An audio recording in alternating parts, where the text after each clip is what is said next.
Here I'll be talking about American Sniper. It's a 2014 American biological war film directed by Clint Eastwood and Jason Hall. It's loosely based on the memoir American Sniper, the autobiography of the most lethal sniper in the US military history, which was made in 2012 by Chris Kyle. The film is distributed by Warner Brothers Pictures and the main production companies will be Village Roadshow Pictures, Mad Chance Productions, 22nd and Indiana Pictures, and Mal Paso Productions.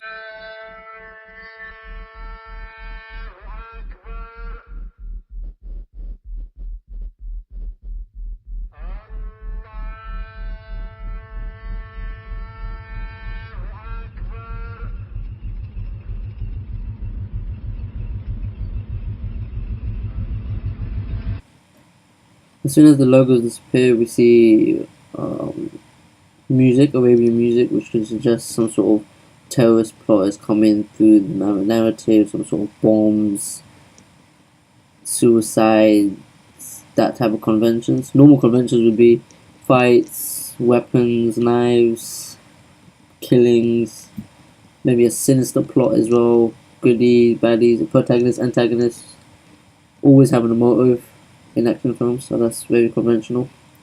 Some sort of build-up in tension, that could be one of the conventions in a film opening. As always, you should have suspense and tension throughout a film opening sequence, and American Sniper has done that through the Arabian music, I think. So it's building that very high suspense for the audience, or what's this about?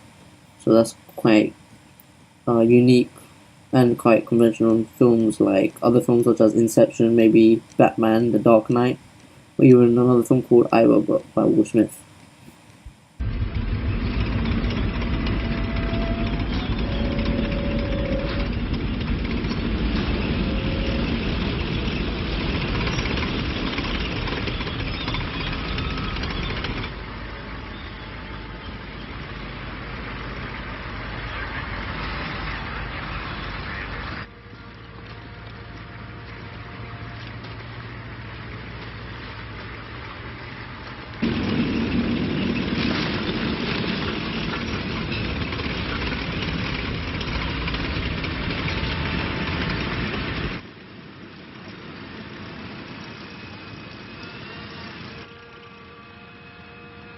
Next few minutes we see an atmosphere of the setting. We see a glimpse of the setting, and since it's a war film, you automatically think a deserted place, maybe in countries like Afghanistan, maybe Syria.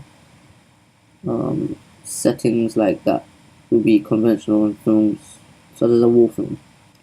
In the few minutes just after the logos appear, we see people spectating, people looking for the antagonists, trying to take them out, doing their job basically. So it's basically a brief introduction of the story, not too much or not too big, just in the middle, just a glimpse for the audience, and that could lure the audience into seeing the whole film, which is conventional in films, really conventional actually. It's a fucking hot box. Oh, fucking dirt here tastes like dog shit. Well, you know, wouldn't you? In terms of characters, we see just like a 1 minute afterwards, we see two people spectating on the ground. They're on the roof, and they're talking casually while the person's on lookout, spectating with a sniper gun. And he looks professional. He looks like a person to do the job right, more trained, while the other guy is just giving him a normal conversation. As sometimes when you're a soldier, you differentiate yourself from real life, as life would be different if you would be living in a normal way than over there. Most of your life is nearly over there actually. 6 months. The period of time from home and away is quite big, basically. So this is just making sure that the characters are briefly introduced, and they're talking about talking about normal things, normal subjects of life, and he's just spectating, waiting for the authorization from his senior officer to just take for the kill.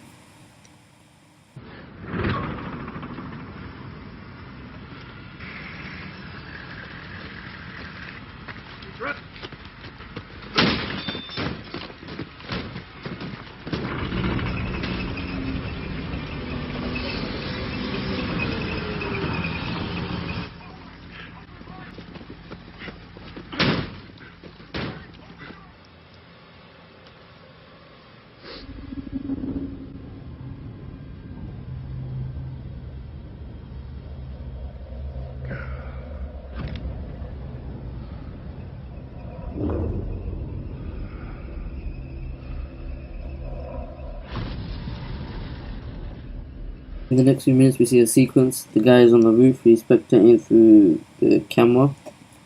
It's like a point of view shot, which is quite unique in films such as this. It gives the audience a real feel of the film, of them actually there, which is that's how audiences get lured into the film, of seeing the whole film.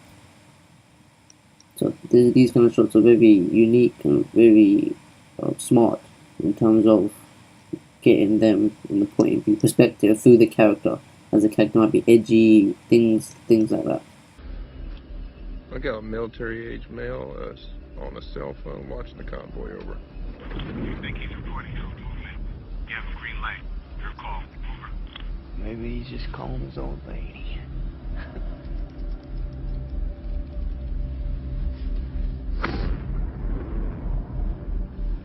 He stepped off.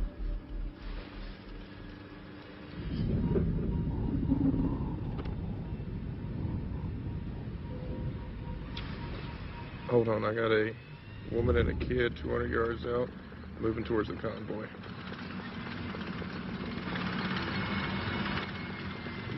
Her arms aren't swinging, she's carrying something.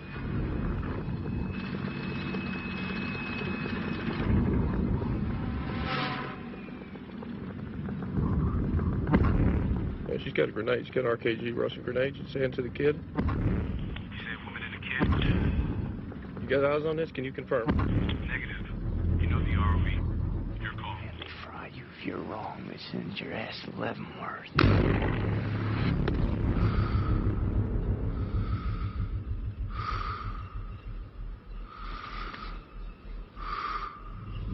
Things like that. The man is on the phone. And the next few minutes we see a mother and a son, and the mother is giving his son a bomb, and the soldier is quite edgy. He doesn't know what to do, and things like that. And then what happens?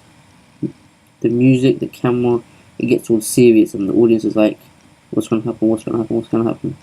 And then the boy drops the bomb and walks away. He runs away, and the soldier's very sense of relief, or that I don't have to kill a boy. As you can imagine, what kind of tasks that soldiers have to do to protect people. Basically, some tasks are easy to do, some tasks are very hard to follow, and so that kind of sense of relief gives the audience a feel of what's happening in that plot.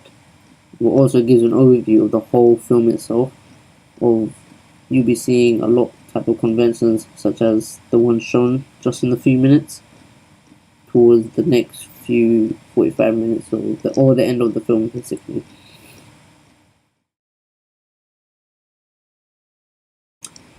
The sequence creates meaning through the audience. It does it by visual aspects and auditory aspects of the sequence, as it gives a sense of the film. It gets recognition of what kind of genre it is. As in a horror film, you might see some sort of dark lighting, maybe a haunted house, conventions, things like that. In action films, you will be seeing weapons, guns, bombs, big buildings, maybe some sort of motive. I have to kill this person, kidnap this, assassinations, things like that. And those type of things directors do to get audiences lured into seeing the whole film.